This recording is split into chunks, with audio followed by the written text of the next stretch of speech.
नमस्कार. तर आज ना आपण एक स्नॅक्सची रेसिपी बघणार आहोत जी लहान मुलांसाठी खूप हेल्दी अशी असणार आहे.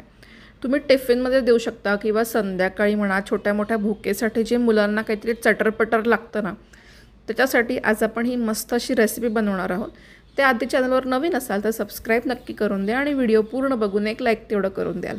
तर इथे मी एक मोठा साईजचा बीटरूट घेतला तर त्याचा अर्धा काप करून घेतला आणि त्या अर्ध्या बीटरूटचे सालं काढून त्याच्या फोडी करून घेतल्या आहेत.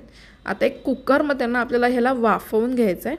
तर मी हे बीटरूटचे तुकडे घालते आणि ह्याच्यामध्ये थोडंसं पाणी घालायचं आहे म्हणजे एक बीटरूटचे थोडं वर येईल इतकं आणि आपल्याला ह्याला एक 2 ते 3 शिट्या काढून घ्यायचं आहे. तुम्ही हे स्टीमरमध्ये वाफवून पण घेऊ शकता, पाणी घालून उकळलं नाही तरी चालतं. आता हे बीटरूट शिजलं आहे, याला मिक्सर जारमध्ये काढायचं आहे आणि जे थोडंसं पाणी उरलं आहे ना ते पण आपण याच्यात घालून घेणार आहोत. पाणी फार घालायचं नाही, थोडंसंच घालायचं आणि आता ह्याला आपण वाटून घेऊया. वाटताना पाणी घालायची गरज नाही पडणार परत. आता हे बघा आपलं हे वाटून झालं आहे. आता इथे ना मी एक परात घेतली आहे आणि एक गाळणी घेतली आहे. त्याच्यामध्ये ना आपल्याला हे गाळून घ्यायचं आहे. गाळण्याचं कारण एवढंच की जर एखादा तुकडा राहून गेला असेल किंवा थोडंसं काही रफनेस राहिला असेल तर ते स्मूथ व्हायला हवं म्हणून, कारण आपण हे लाटताना ना ह्याच्यामध्ये फुटायला नको म्हणून आपण गाळून घेणार आहोत. आता ह्याच्यामध्ये एकदम बेसिक मसाले घालूया. थोडंसं चवीनुसार मीठ घालायचं आहे, लाल तिखट घातलं आहे आणि जिरेपूड घालायची आहे, धनेपूड घालायची आहे, बस एवढंच घालायचं आहे. तुम्हाला आवडत असेल तर तुम्ही ह्याच्यामध्ये ना थोडंसं जवस पण घालू शकता, बारीक करून जवसाची पावडर करू ते पण टाकू शकता. जेव्हा तुम्ही बीट मिक्सरमध्ये वाटता ना तेव्हाच थोडंसं जवससुद्धा घालू शकता, भाजलेलं जवस, ते पण छान लागतं आणि खूप हेल्दी पण होतं. पण मी आता त्यात जवस घातलं नाही आहे. थोडंसं लसूण आल्याची पेस्ट घातली आहे, एकदम थोडीशी, अर्धा चमचालाही कमी, 1/4 चमचा घातली आहे. आता हे सगळं आपण मिक्स करायचं आहे आणि ह्याच्यात मावेल एवढी कणिक आपल्याला ह्याच्यात घालायची. आता मी ह्याच्यामध्ये पहिले 1 कप कणिक घालून मिक्स केलं आणि मग नंतर ना अजून 1 कप घातली आहे, म्हणजे टोटल मला ह्याच्यामध्ये 2 कप गव्हाचं पीठ लागलं. मी ह्याच्यात मैदा, रवा, कॉर्नफ्लॉवर कशाचाच वापर केला नाही आहे. प्युअरली हे गव्हाच्या पिठाचंच आहे. प्लस ह्याच्यामध्ये मी मोहनसुद्धा घातलेलं नाही आहे, तेलाचं, तुपाचं, कशाचंच. एकदम साधी, सिंपल आणि झटपट अशी ही रेसिपी.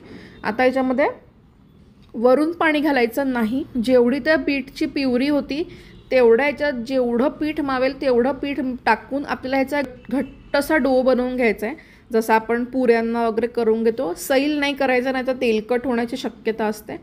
घट्ट डो मळायचा आहे आपल्याला आणि ह्याला थोड्या आपण रेस्ट द्यायची आहे, एक 15 ते 20 मिनटं.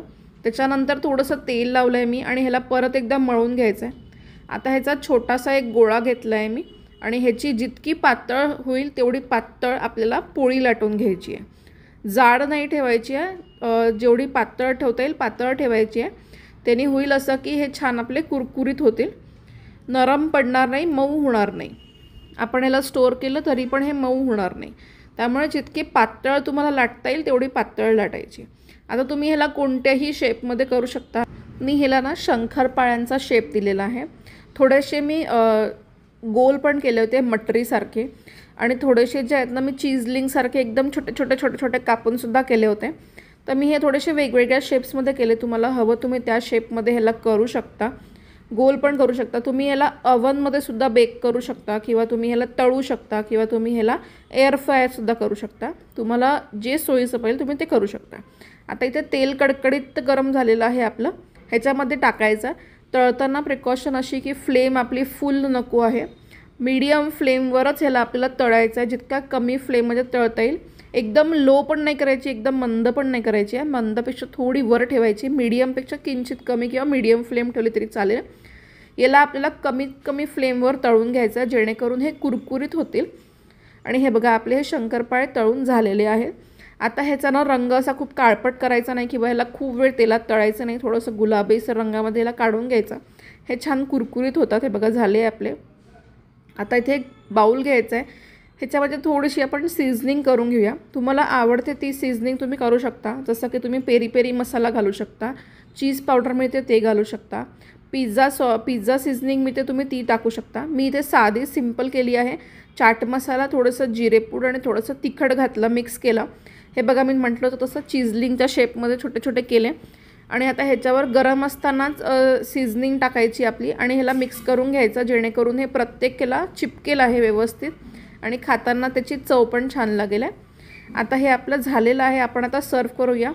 मी तुम्हाला ह्याचा एक क्रिस्पीनेस दाखवायसाठी म्हणून दाखवते. हे बघा किती छान, हे बघा किती कुरकुरीत झालेले आहेत. आवाजाने समजतं की हे झाले आहेत म्हणून छान कुरकुरीत. ह्याला तुम्ही स्टोर करून ठेवू शकता, टिफिनमध्ये देऊ शकता, मुलांना भूक लागली तर त्यांना देऊ शकता. माझ्याकडे अर्धे तर हे तळता तळता संपून गेले. हे बघा किती छान कुरकुरीत झालेले आहे. जे मी म्हटलं थोडेसे मटरीच्या शेपमध्ये केले होते ते हे आहे. आणि छान असे कुरकुरीत झाले आहे, ऑइली पण नाही आहे आणि खायलासुद्धा खूप छान आहे आणि फुल हेल्दी असल्यामुळे ही स्नॅक्सची रेसिपी तुम्ही नक्की ट्राय करून बघा तुमच्या मुलांसाठी. आणि शेप तुम्ही कुठलाही देऊ शकता. तुम्ही ह्याला चिरोट्यांसारखं पण बनवू शकता, म्हणजे की मध्ये गव्हाचं पीठ, तूप आणि गव्हाचं पीठ लावून ह्याला लेयर्स पण देऊ शकता, ते पण छान लागतं. सो रेसिपी नक्की ट्राय करून बघा. थँक्यू.